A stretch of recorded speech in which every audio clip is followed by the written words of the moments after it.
하나님 말씀 사도행전 7장 25절 우리 한 절 말씀 우리 한 목소리로 같이 봉독하십니다. 사도행전 7장 25절 말씀. 그는 그의 형제들이 하나님께서 자기의 손을 통하여 구원해 주시는 것을 깨달으리라고 생각하였으나 그들이 깨닫지 못하였더라. 아멘. 오늘도 예배하는 여러분에게 천국의 소망을 주십니다. 삶의 희망을 주십니다. 아멘. 아이들을 키우다 보면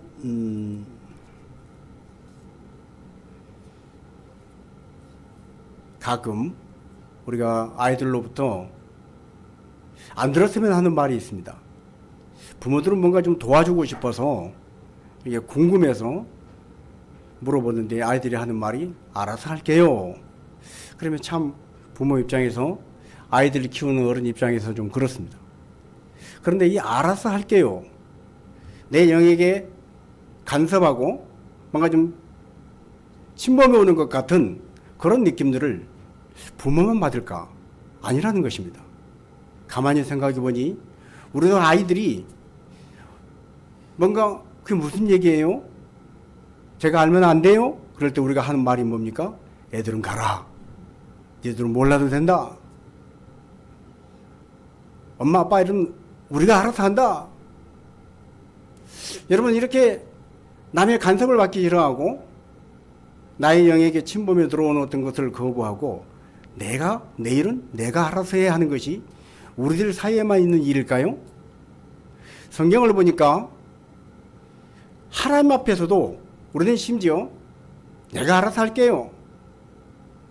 하나님 내가 알아서 할게요 하는 그런 영역들이 많이 있었더라고요. 그런 사람들이 많이 나오더라고요. 누가복음 15장의 탕자는 아버지 어차피 내게 줄 유업인데 미리 좀 주세요.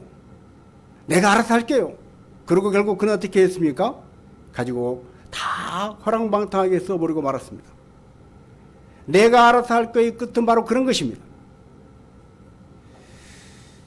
하나님 앞에서조차도 우리는 내가 알아서 할게요 를 너무 자주 말하고 삽니다. 우리 김 집사님이 그런 얘기를 하더라고요. 집에서 아이들이 내가 알아서 할게요 그런다는 거예요. 그래서 아이고 우리 집도 똑같은데 우리 집도 내가 알아서 할게요. 집집마다 그 알아서 할게요가 아주 탈이군. 그랬더니 우리 김 집사님이 아주 명언을 했어요. 결국 아이들이 내가 알아서 할게요 하는 것은 내 맘대로 할게요 이런 뜻이라는 거예요. 가만히 보니 그 말이 맞더라고요. 아이들이 부모가 뭔가를 좀 도와주려고 그러고 어른들이 뭔가를 좀 도움이 되려고 그럴 때 알아서 할게요. 간섭하지 마세요. 그리고 말을 하지 않고 비밀의 영역에 붙이고 자기 혼자 알아서 한다는 것은 결국 자기 맘대로 하는 것입니다.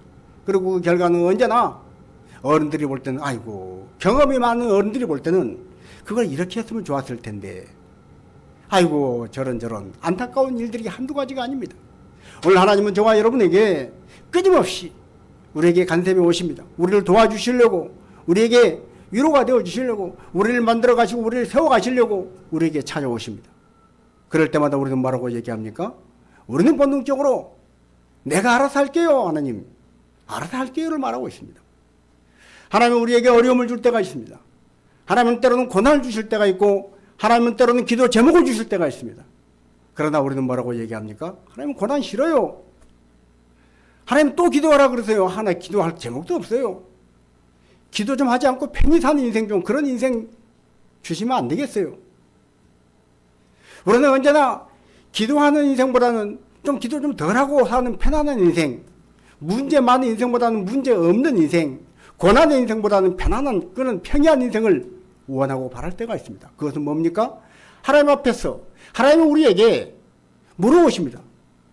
하나님은 우리 일을 궁금해 하십니다. 하나님은 우리를 도와주시려고 때로는 문제를 기도 제목을 그리고 고난까지 그렇게 과정들을 통해서 우리에게 말을 걸어오십니다. 그때마다 하나님 내가 알아서 할게요. 그리고 우리는 기도하기를 거부합니다. 하나님은 우리가 인내하고 기다리기를 원하십니다. 그러나 우리는 조급합니다. 지금 당장 지금 바로 여기서 해야 돼요. 하나님의 말 걸어오심에 대해서 내가 알아서 할게요. 하나님은 기다리시라고 그러는데 나는 기다릴 시간 여유가 없습니다. 지금 해야 되겠어요. 하나님은 이 다음에 하나님의 때에 저곳에서 하라고 그러는데 아니요, 지금 여기서 해야 되겠어요. 우리는 끊임없이 내가 알아서 할게요 라고 하나님 앞에 우리의 반응을 보인다는 것입니다. 자, 결국 이 본능적으로 하나님 앞에 우리가 알아서 할게요 하고 반응하는 것은 하나님이 우리에게 주신 하나님과 연결된 은혜의 통로의 예배, 기도의 자리, 하나님이 부르신 헌신의 자리, 하나님 앞에 봉사하고 하나님의 이름으로 우리가 수고하고 섬기는 모든 자리들을 우리는 내가 알아서 할게요 라는 말로 거부하고 삽니다. 예배의 자리를 귀찮아합니다. 기도의 자리를 범per스럽게 생각합니다. 헌신과 봉사의 자리를 피할 자리라고 생각을 합니다. 하나님은 그럼에도 불구하고 끊임없이 우리에게 말씀하십니다. 우리가 그토록 귀찮아하는 봉사의 자리, 우리가 그토록 피하고 싶어하는 헌신의 자리, 우리가 그토록 벗어나고 싶어하는 그런 자리를 통해서 하나님은 우리에게 끊임없이 아니야, 나는 너를 이렇게 세워가고 싶어, 나는 너를 이렇게 만들어가고 싶어, 그렇게 말 걸어오시는 것입니다. 그럼에도 불구하고 우리는 끊임없이 귀찮아합니다. 하나님의 손길을 거부합니다. 내가 알아서 할게요. 그러다가 정작 급해지면 어떻습니까? 급할 때는 하나님 어디 계세요? 나 좀 도와주세요. 하나님, 우리 가정에 지금 이런 형편인데 왜 하나님은 우리 가정의 일을 관심조차 없으시고 지금 어디 계신 거예요? 제발 간섭 좀 해주세요. 하나님, 내 질병에 좀 간섭 좀 해주세요. 하나님, 내 실패에, 사업의 실패에 하나님 제발 개입해 주세요. 급할 때는 그렇게 얘기한다는 거예요. 어느 남성 두 분이 동업을 하면서 사업하는 남자 두 분이 보트를 타고 먼 바다로 나갔다가 그만 표류하고 말았습니다. 아무리 둘러봐도 뭐 아무것도 보이지 않습니다. 망망대해 바다밖에 보이지 않습니다. 그 바다에서 두 사람은 급하니까 하나님을 찾습니다. 하나님, 우리를 좀 살려주세요. 도와주세요. 아무리 둘러봐도 마실 물도 없고 먹을 것도 없고 뜨거운 태양볕은 내리쬐고 사방에 바다밖에 없는 데서 하나님밖에는 찾을 수가 없었습니다. 그런데 간절히 기도합니다. 하나님, 우리를 살려주시면 우리가 그동안 일구었던 이 사업체의 3분의 1을 뚝 떼서 하나님의 일을 위해서 바치겠습니다. 그래도 아무런 대답이 없습니다. 아무런 응답이 없습니다. 더 기도가 간절해집니다. 하나님, 그러시다면 우리 사업체의 절반을 잘라서 드리겠습니다. 주여, 제발 살려주세요. 하나님의 응답이 없습니다. 그러자 마지막으로 정 그러시다면, 그럴 때 두 사람 중에 한 사람이 이봐, 잠깐만, 거래를 멈춰. 저기 지금 구조선이 보여. 여러분, 이것이 인간의 마음입니다. 하나님은 결코 우리의 거래의 대상이 아닙니다. 기도가 됐건 예배가 됐건 무엇이 됐건 충성이 됐건 하나님은 결코 우리의 거래의 대상이 될 수 없는 분입니다. 하나님은 우리의 생명을 창조하신 분이고 우리를 조성하신 분이시고 지금도 우리를 만들어 가시는 우리의 영의 아버지이십니다. 어떻게 그 아버지 앞에 우리가 거래를 합니까? 하나님은 거래의 대상이 아닙니다. 그럼에도 불구하고 우리는 마음 급할 때 거래를 합니다. 그러다가 좀 살만하면 하나님, 나를 귀찮게 하지 마세요. 하나님, 왜 자꾸 나에게 이런 문제를 주세요? 왜 하나님 자꾸 기도하라고 그러세요? 내가 기도할 만큼 했는데 하나님 또 예배하라고요? 또 충성하라고요? 또 헌신하라고요? 우리는 끊임없이 그렇게 하나님을 마치 무슨 거래 수준의 거래의 대상으로 여기고 우리의 신앙생활을 하고 있지는 않는지. 자, 언젠가도 말씀드렸지만 한 남자가 주일을 빼먹고 깊은 산속에 트레킹을 갔습니다.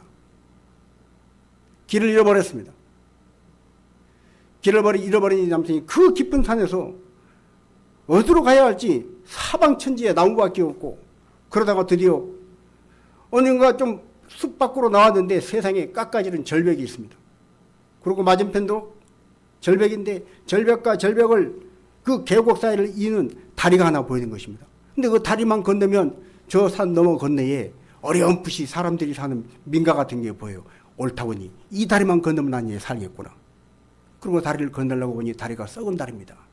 오래되어서 나무가 이 밟으면 막 썩어서 끊어질 것 같아요. 얼마나 간절하겠습니까? 평소에 찾지도 않았던 하나님을 간절히 찾습니다. 하나님, 내가 주일 빼먹은 거 정말 회개하고 제가 잘못했습니다. 하나님, 내가 이 다리를 무사히 건다면 하나님, 내 재산의 절반 딱 떼서 하나님 이번 주일날 바로 바치겠습니다. 간절히 기도하고 말을 내었습니다. 좀 삐걱삐걱 소리가 나긴 하지만 다리를 무사히 건너기 시작합니다. 절반쯤 건넜을 때 이 사람 마음이 조금 이제 아이고 그래도 절반은 건넜다. 아래를 내려다보니 까마득한 이 계곡인데 떨어지면 그대로 아주 죽습니다. 그럼에도 불구하고 절반 건너와서 하나님 나머지 다리를 잘 건너게 해주시면 이번 주일날 제 재산 3분의 1은 드릴게요. 그리고 또 한 걸음 아슬아슬하게 이 나무로 만든 썩은 다리를 건너다가 이제 몇 걸음만 다 건너면 건너편에 다다를 때가 됐을 때 이 사람 마음이 다시 한번 하나님 3분의 1은 좀 그렇고 이 다리를 무사히 건너면 제가 이번 주일날 통 크게 500만 원 감사한금 딱 드리겠습니다. 그리고 발을 딱 내는 순간에 썩은 나무 다리가 비덕하고 다리가 하나 툭 끊어지고 말았습니다. 그러자 이 사람 마음이 급하게 튀어나온 말이 아이고 하나님 농담도 못합니까? 그랬다는 거예요. 여러분 인간의 마음은 항상 이와 같습니다. 급할 때는 우리는 하나님을 간절히 찾습니다. 하나님 나 좀 고쳐주세요. 살려주세요. 그러나 좀 살만하면 하나님이 그토록 우리를 애타게 찾으심에도 불구하고 우리를 예배의 자리에서 찾으시고 기도의 자리에서 찾으시고 하나님 나라와 의를 위한 헌신의 자리에서 찾으시건만 우리는 하나님 나 지금 바빠요. 하나님 지금 내 생편이 지금 내 코가 석자인데 하나님 조금 이따 말씀하시면 안 되겠어요. 하나님 아직 내일은 내가 알아서 한다니까요. 좀 너무 지나치게 간섭하지 마시고 이렇게 살고 있지 않습니까? 자, 우리는 알아서 할게요. 이걸 고쳐야 합니다. 오늘 설교의 제목처럼 우리는 알아서 할게요를 고쳐야 한다는 거예요. 그러면 어떻게 하면 알아서 할게요를 고칠 수 있는가? 무엇이 과연 알아서 할게요를 고친 그런 의미인가? 자, 첫 번째로 주님께서 해 주시는 것, 하나님께서 하나님의 때에 해 주시는 것을 잊지 말아야 합니다. 우리 인생의 모든 일들은 하나님의 때에 하나님께서 해 주시는 것입니다. 이걸 잊지 말아야 합니다. 이걸 잊어버리는 순간 우리는 여전히 내가 알아서 할게요를 말하는 사람입니다. 내가 혹시도 지금도 알아서 할게요를 말하고 있지 않나?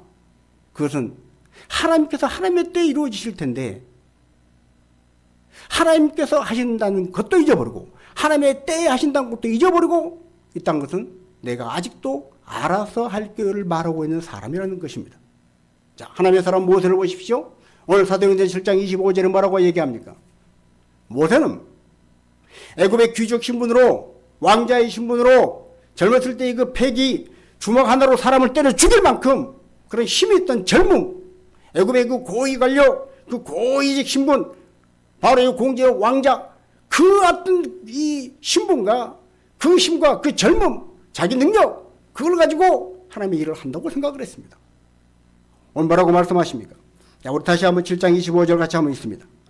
그는 그의 형제들이 하나님께서 자기의 손을 통하여 구원해 주시는 것을 깨달으리라고 생각하였으나 그들이 깨닫지 못하였더라. 그는, 즉 모세는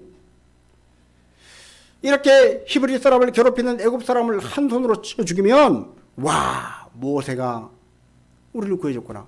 하나님이 모세를 통해서 우리를 구원하시는구나 하고 깨달을 줄 알았다는 거예요.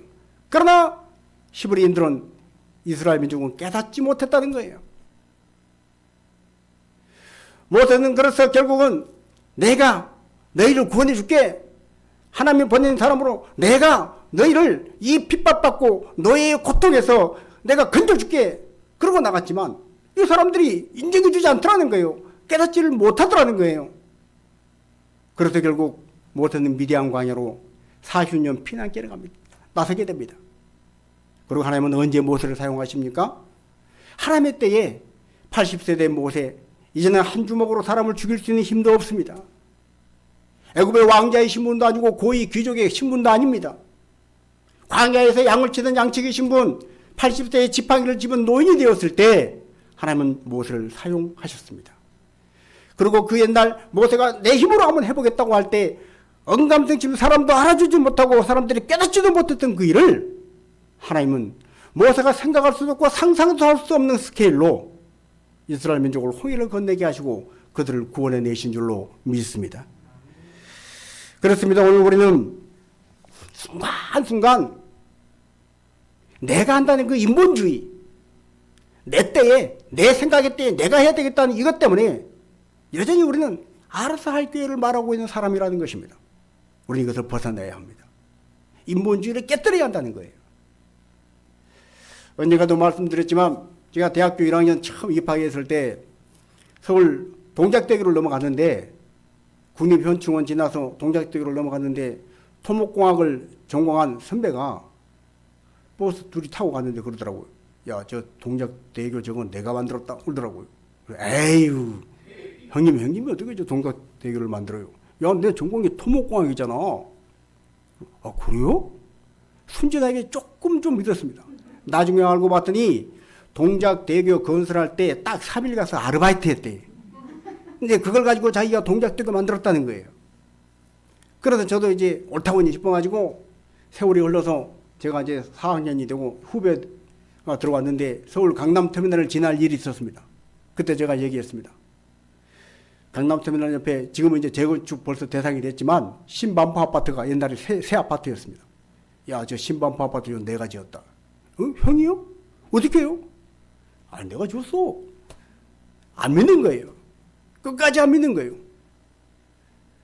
그 옛날 몇 년 전에 제 선배는 토목공학 전공이어서 동작대교 지었다 그러니까 잠깐 아르바이트를 한 것을 가지고 지었다 그래도 우기니까 조금 믿을 건덕지가 있었지만 형은 전공이 행정학인데 어떻게 이 신반포 아파트를 지었냐고.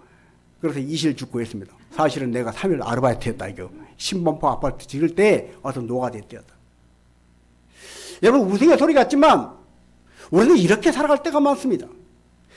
꼴랑 3일 아르바이트 한 걸 가지고 내가 동작대교 지었다고, 내가 신반포 아파트 저 아파트 내가 지었다고, 그렇게 나를 생색내고 싶고 나를 과시하고 싶고 나를 드러내고 싶은 것, 이것이 바로 알아서 할게요 말하는 인본주의에 젖어 있는 사람의 생각이고 사람의 삶의 스타일이라는 거예요. 우리는 이것을 버려야 할 줄로 믿습니다. 내가 하는 게 아니에요. 주님이 해주십니다. 내 때에 내가 알아서 하는 것이 아니라 하나님 때에 하나님께서 해 주시는 것입니다. 이걸 깨달을 때 40세에 주먹 한 방으로 애굽 사람을 쳐 죽이고 하나님께서 나를 통하여 너희를 구원한 걸 너희가 깨달으라고 생각했던 모세의 기대가 어김없이 빗나가고 그들이 깨닫지 못했다는, 그래서 섭섭하고 그래서 시험에 들고 그래서 낙심하는 실망하는 그런 사람이 아니라 하나님께서 하나님의 때에 주신다는 이 믿음으로 살 때 우리는 오직 모든 영광은 하나님께만 올려드리고 나는 그저 쓰임받는 도구라는 사실을 잊지 않을 때 우리는 알아서 할 교회의 함정에서 벗어나는 것입니다. 여러분 교회를 위하여 하나님 나라를 위해서 충성하십시오. 열심히 하십시오. 그러나 그걸 누가 알아주지 않는다고, 깨달을 줄 알았는데 깨닫지 못한다고 실망하지 마십시오. 그 실망이 커지면 시험에 듭니다. 에라, 교회를 위해서 열심히 해봐야 알아주는 사람도 없고 지금 보아하니 목사님도 잘 내가 한 일에 대해서 별로 크게 알아주지도 않고 열심히 할 것도 없네. 여러분 이것이 바로 알아서 할 교회의 함정이라는 것입니다. 이 함정에서 빠져나온 여러분 되시길 주님의 이름으로 축복합니다. 자, 우리가 하나님의 도구이고 나는 부족하지만, 나는 도저히 그 일을 할 수 없는 존재지만 하나님께서 내게 은혜를 주셨고 부족한 나를 통해서 하나님께서 해주셨습니다. 이 믿음의 고백이 항상 우리 가운데 있어야 하는 거예요. 연예인 중에 하나님을 믿는 사람들이 많더라고요. 그런데 그 연예인들 중에서, 하나님을 믿는 사람들 중에서 많은 사람들이 수상소감을 발표를 합니다. 의외로 많은 탤런트들이, 의외로 많은 가수들이, 의외로 많은 운동선수들이 하나님을 믿더라고요. 그리고 그 많은 사람들 앞에서 하나님 앞에 영광 돌립니다. 하나님 아버지께서 해주셨습니다. 하나님께서 꼴을 넣게 해주셨습니다. 하나님께서 제 노래를, 제 목소리를 사용해 주셨, 이런 고백을 하는데 그 많은 고백 중에 특별히 저는 이 사람, 김명민이라고 하는 이 탤런트, 이 고백이 참 도전이 되고 감동이 되었습니다. 자, 그가 연기 대상을 여러 번 받았더라고요. 여러분, 탤런트와 배우로서 연기 대상 받는다는 건 최고의 영예입니다. 그것도 한 번이 아니라 몇 번을 받았어요. 근데 그가 한 고백을 한번 보십시오.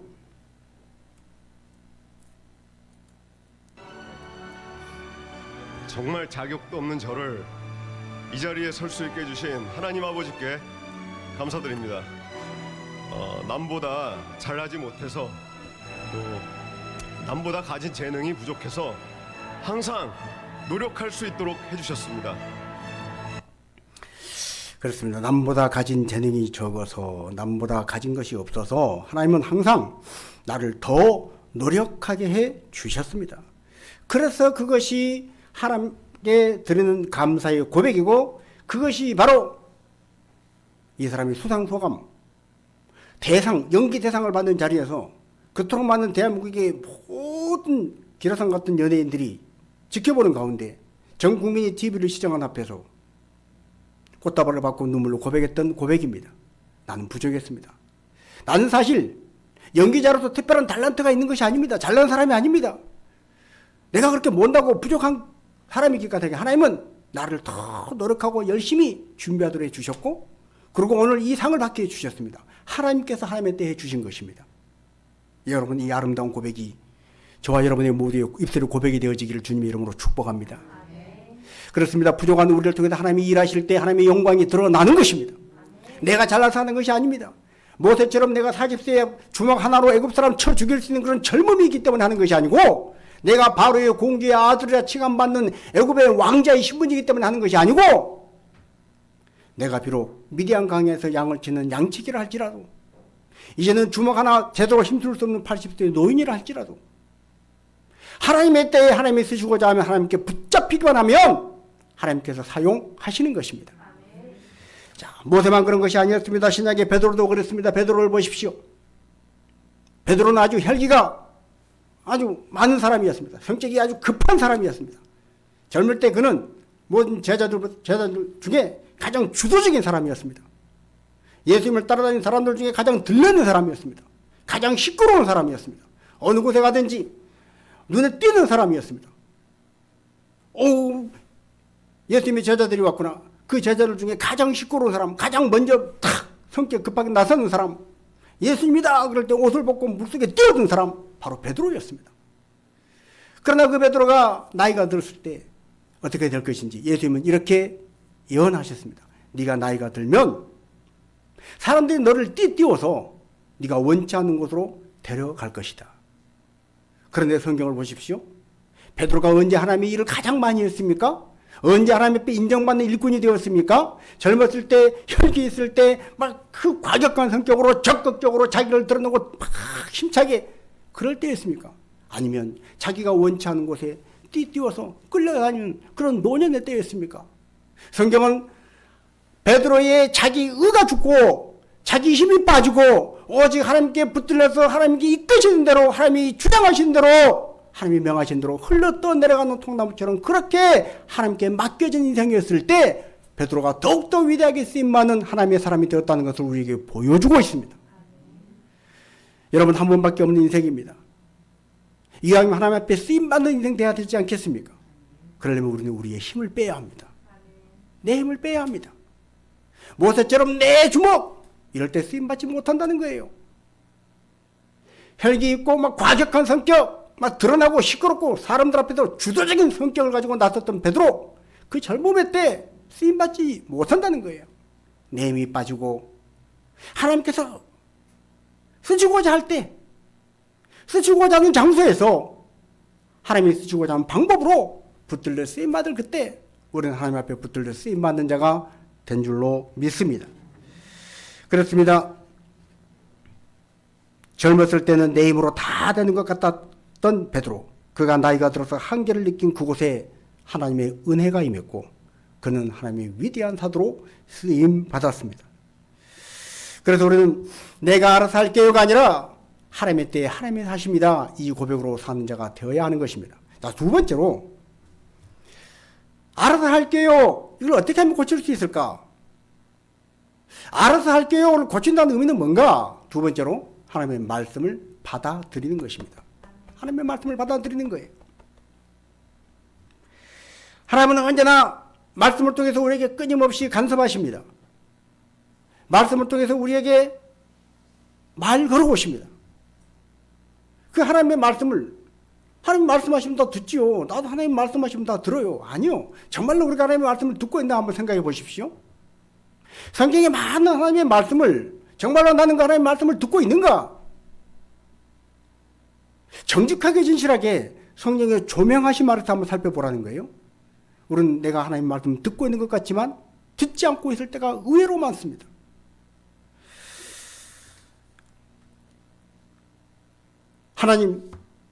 하나님의 말씀은 시편 기자의 고백과 같이 내 입술에 송이꿀보다 더 답니다. 하나님, 내 그 말씀이 꼭 필요해요. 하나님, 그 말씀, 안 그래도 이 말씀 기다렸습니다. 정말 이 말씀 갈급했습니다. 하면서 여러분, 아멘, 아멘, 사모하는 마음으로 줄인 자가 빵 하나, 그거, 목마른 자가 물 한 컵, 그거 아주 귀하게 먹고 마시듯이 그렇게 하나님의 말씀을 받습니까? 성경에 많은 하나님의 말씀이 내가 너희를 도와줄게, 내가 너희에게 복을 줄게, 많은 말씀이 선포되는데 그 많은 말씀들이 결국 누가 받는 말씀입니까? 아, 난 필요 없어요. 나는 내 입으로 다 해요. 하는 사람들에게는 그런 말씀이 필요 없습니다. 굳이 하나님이 도와주시지 않아도 나는 내가 나름대로 알아서 합니다 하는 사람에게는 그런 말씀이 필요 없다는 거예요. 여러분, 다윗이 언제 하나님의 말씀을 송이꿀처럼 달게 받습니까? 다윗이 고난의 때에, 사울에게 쫓겨다닐 때에, 다윗이 자기 힘으로 안 될 때, 자기 한계를 느낄 때, 골리앗 앞에 섰을 때, 자기 힘으로 할 수 없을 그때 다윗은 하나님의 말씀을 받습니다. 말씀을 받아들입니다.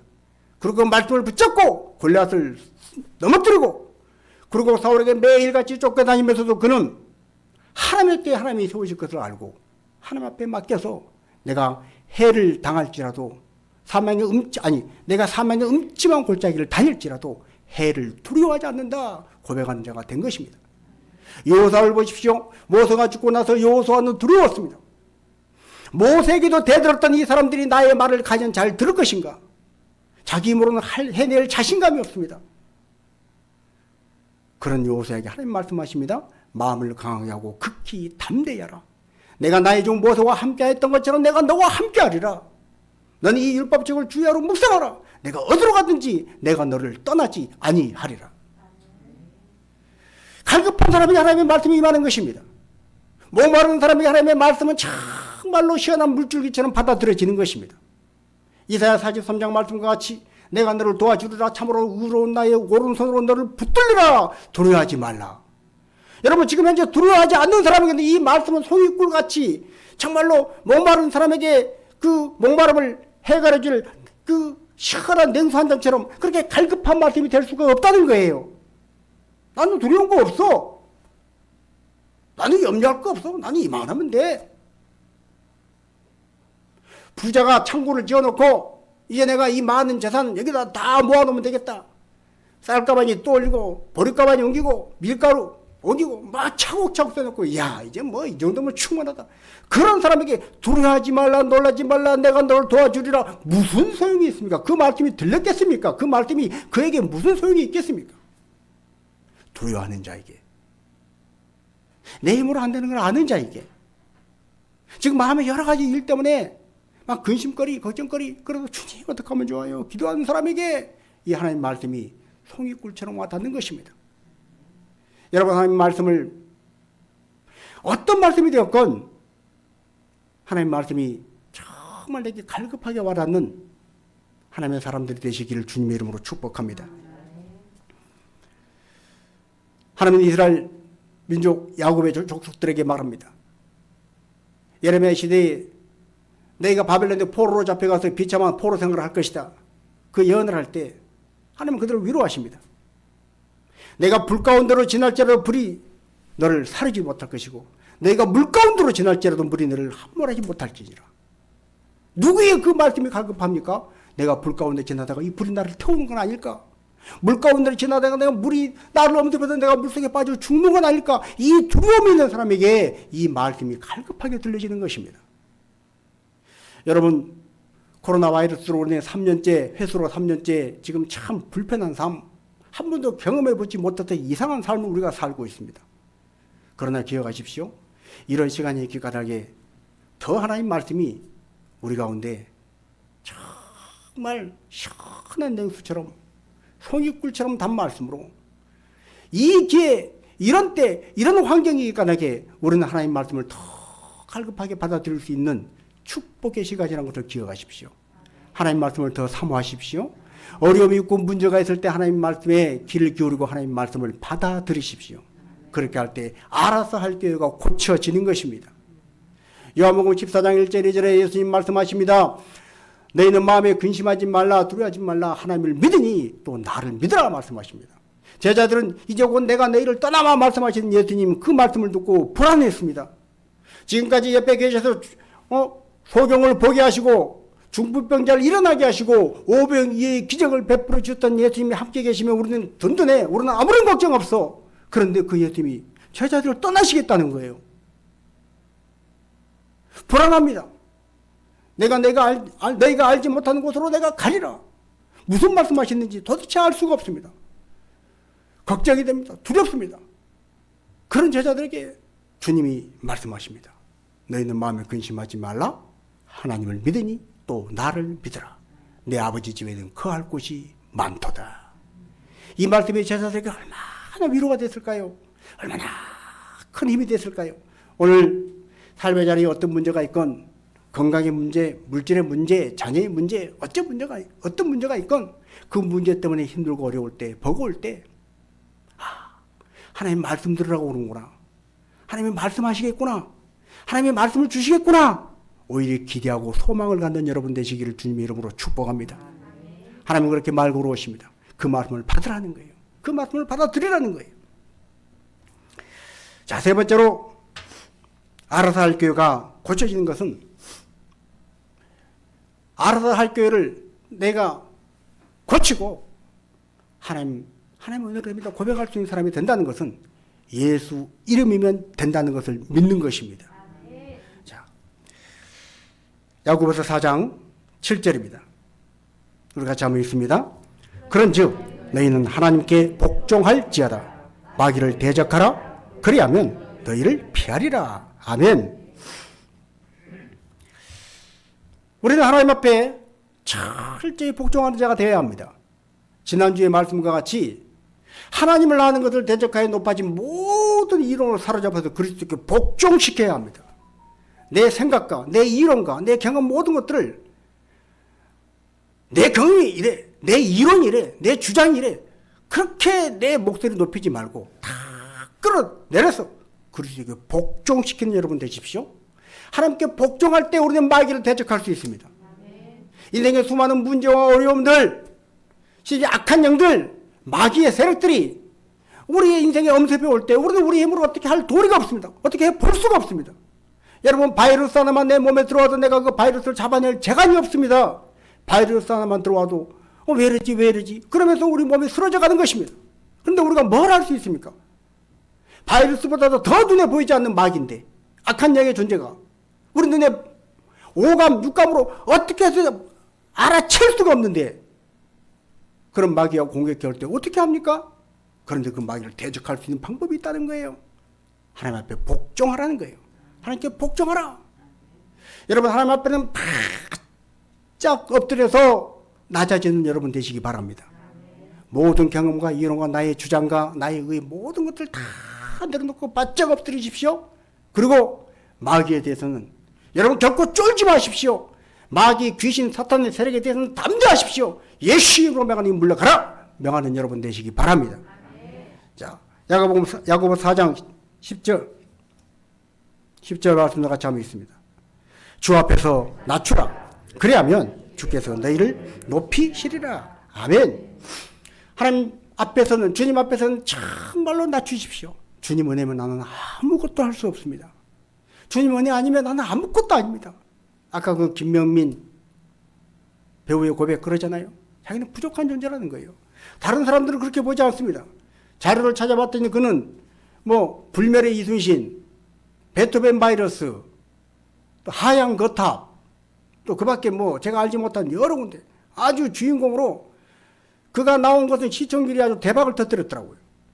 그 정도면 야 연기의 신이다. 사람들이 야 연기 참 잘한다. 최고라고 축게 세웠을 텐데 그는 뭐라고 얘기합니까? 자기는 재능이 부족하다는 거예요. 그래서 실제로 그는 2005년도에 이 탤런트를 그만두려고 그랬답니다. 안 되니까. 배역이 안 따지니까. 그만두고 떠나려고 그랬던 때에 불멸의 이순신 그 작가가 야 너 이거 한번 해봐라. 그러고 대박이 난 거예요. 그렇습니다. 내가 잘나 산 게 아니라 나는 아무것도 할 수 없고 못난 나는 부족한 존재지만 하나님이 그런 나에게 이런 기회를 주셨고 하나님이 나를 사용해 주셨다고 고백하는 하나님 앞에 낮아지는 사람, 철저히 엎드린 사람, 그 사람 하나님이 높여주셔서 마귀를 대적할 수 있는 자로 세워주시는 것입니다. 여러분 인생에 어떤 문제가 있습니까? 그 문제 앞에 쫄지 마시고 두려워하지 마시고 예수 이름으로 담대히 선포하십시오. 나사렛 예수 그리스도의 이름으로 명하니 질병은 떠나갈지어다. 나사렛 예수 그리스도의 이름으로 명령하노니 모든 실패와 모든 걱정과 두려움과 근심은 떠나갈지어다. 우리 가정과 사랑하는 자녀들을 괴롭히는 모든 흑암의 셰르트라 나사렛 예수 그리스도의 이름으로 명하니 떠나갈지어다. 선포하는 여러분 되시길 주님의 이름으로 축복합니다. 때때로 우리는 환경 때문에 문제 때문에 마음이 실망이 되고 낙심할 수 있습니다. 그때마다 방치하지 마십시오. 예수 이름으로 명하니 낙심된 내 마음아 낙심의 자리를 털고 일어날지어다. 선포하십시오. 실망하지 말고 좌절하지 말고 다시 용기를 가지고 하나님 주신 믿음 안에서 하나님께서 해주신다. 믿음을 가지고 순종하는 자가 되라. 하나님 앞에서 낮추면 하나님께서 너를 높이시리라. 하나님께는 복종하라. 마귀는 대적하라. 예수 그리스도 이름으로 이 명령을 선포하고 승리하며 살아가는 여러분에게 아라사의 교회를 탈피해서 하나님의 때에 하나님의 은혜로 채워주시는 놀라운 축복이 있을 줄로 믿습니다. 이 축복을 누리고 살아가는 모두가 되시기를 주님의 이름으로 축복합니다. 자, 이제 우리 아까 불렀던 주가 일하시네